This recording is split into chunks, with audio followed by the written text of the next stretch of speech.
آپ ذرا اندازہ کیجیے، میرے پیارے آقا صلی اللہ علیہ وسلم نے فرمایا کہ لوگوں، اگر کوئی تمہاری بہن، تمہارا بھائی جس نے جرم کیا ہے تمہارے خلاف، وہ تم سے معافی مانگنے کے لیے آ گیا ہے، غلطی ہوئی ہے، معافی مانگنے کے لیے آ گیا ہے، اس کے زمین نے اسے کہا آپ اللہ کے رسول صلی اللہ علیہ وسلم نے فرمایا کہ اس کی معافی کو قبول کر لو، معافی کو مان لو، اسے معاف کر دو، اللہ تمہیں اس کا اجر عطا کرے گا۔ فرمایا وَإِنْ كَانَ مُحِقًّا مُبْطِلًا، یہ تحقیق نہ کرو کہ وہ جھوٹا ہے یہ سچا ہے، تحقیق نہ کرو وہ اوپر سے کہہ رہا ہے یا اندر سے کہہ رہا ہے۔ حضور نے فرمایا کہ یہ تمہیں حق نہیں ہے، اندر کی بات رب جانتا ہے۔ إِنْ كَانَ مُحِقًّا مُبْطِلًا، معافی مانگنے والا سچا ہے یا جھوٹا ہے، تمہیں معاف کرنا ہے۔ محمد رسول اللہ کی امتی ہونے کی حیثیت سے حضور کا یہ فرمان ہے، اور آپ نے فرمایا کہ اگر تم نے معاف نہ کیا، کل قیامت کے دن حوض کوثر پہ میرے حوض پر پانی پینے کے لیے نہ۔ اب ذرا غور کیجیے، یہ معمولی بات نہیں ہے، بہت بڑی بات ہے، بہت بڑی بات ہے۔ میں یہ عرض کر رہا تھا، دنیا میں رہتے ہوئے یہ جو اندر کے سریا ہوتا ہے نا گردن میں، اس سریے کو کاٹ دو، اپنی آخرت کو محفوظ بناؤ۔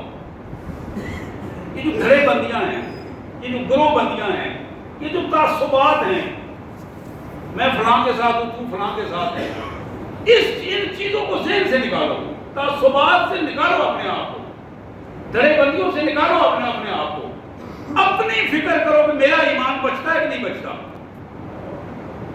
ہم کسی انسان کے لیے اپنا ایمان کیوں خراب کریں؟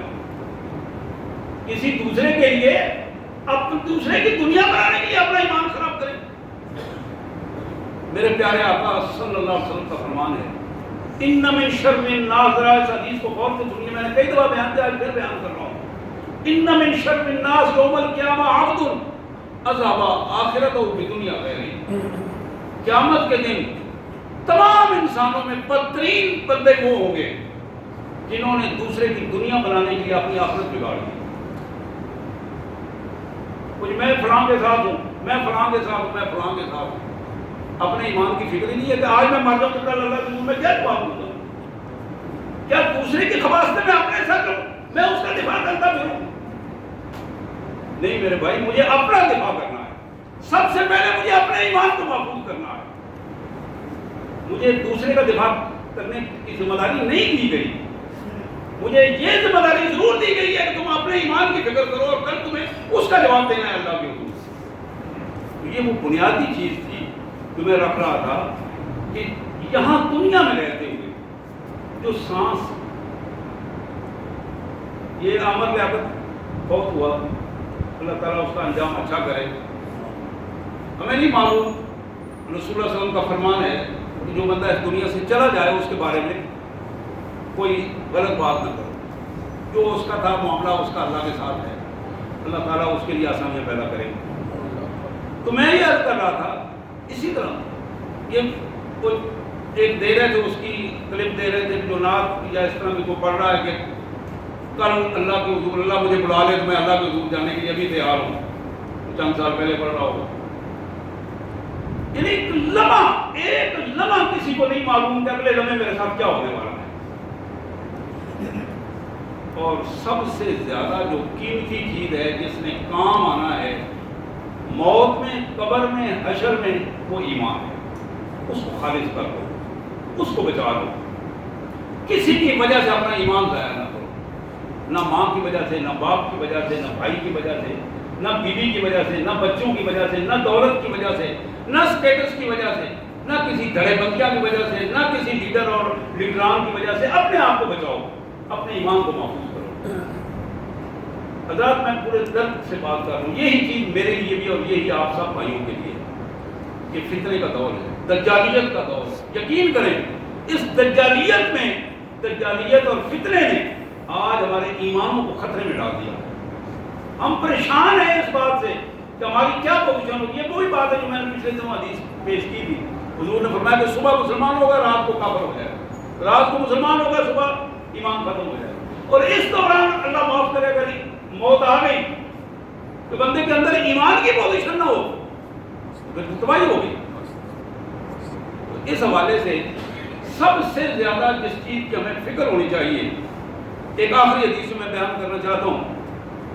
مسلم شریف کی حدیث ہے, جناب جابر بن عبداللہ کی روایت ہے رضی اللہ تعالیٰ عنہ. یہ بڑی اہم حدیث ہے, اس کو ذرا توجہ سے سنیے گا. اکثر یہ حرکتیں ہم سے ہوتی ہیں اور ان سے اپنے آپ کو بچانے کی ضرورت ہے. حضور صلی اللہ علیہ وسلم نے فرمایا لا تدعوا علی انفسکم, لوگوں اپنے آپ کو بد دعائیں نہ دیا. آپ نے غور کیا ہوگا بعض لوگ بد دعائیں بھی اپنے آپ کو دیتے ہیں, پیٹنا بھی شروع کر دیتے ہیں, مختلف باتیں اپنے بارے میں, نعوذ باللہ میرا ایکسیڈنٹ ہو جائے, میرا فلاں ہو جائے, میں گر جاؤں. یعنی آپ کیا کر رہے ہیں, اپنے آپ کو بد دعائیں دے رہے ہیں صرف سامنے والے کو سنانے کے لیے. بات کوئی نہیں ہوتی, سامنے والے کو سنانے کے لیے, اس کو کوئی پرواہ نہیں ہوتی. اور یہ اس کی پوزیشن جو ہے وہ اللہ کے یہاں ڈیگریڈ ہوتی چلا جاتا ہے. فرمایا لا تدعوا علی انفسکم, اپنے خلاف بد دعائیں نہ کیا. فرمایا ولا تدعوا علی اولادکم, اپنی اولاد کو بد دعائیں نہ دو. یہ اکثر اس طرح کے الفاظ ہوتے ہیں, بعض اوقات ماؤں کے منہ سے نکل جاتے ہیں, باپوں کے منہ سے نکل جاتے ہیں. اپنی اولاد کو بد دعائیں دینا بہت بڑا جرم ہے. اللہ کے رسول صلی اللہ علیہ وسلم نے فرمایا ولا تدعوا علی خادمکم, اپنے ملازمین کو بد دعائیں مت دو, ان کے خلاف غلط بات مت کرو, ان کے لیے بد دعائیں مت کرو. ولا تدعوا علی اموالکم, اپنے کاروبار اپنے مالوں کے حوالے سے آپ بد دعائیں مت کرو. ولا توافقوا من اللہ ساعۃ تسروا فیہا عطاء فیستجیب لکم, ممکن ہے تم جو بات اپنی زبان سے نکال رہے ہو اللہ کے حضور وہ قبولیت کی گھڑی اور وہی بات مان لی جائے, اور پھر تم ساری عمر روتے رہو. تم بچہ باہر نکل رہا ہے, بات نہیں مان رہا, منہ سے بات نکل گئی, ایکسیڈنٹ ہو جائے تمہارا, تم واپس نہ ہو, اس طرح کی فضول باتیں منہ سے نکل جاتی ہیں.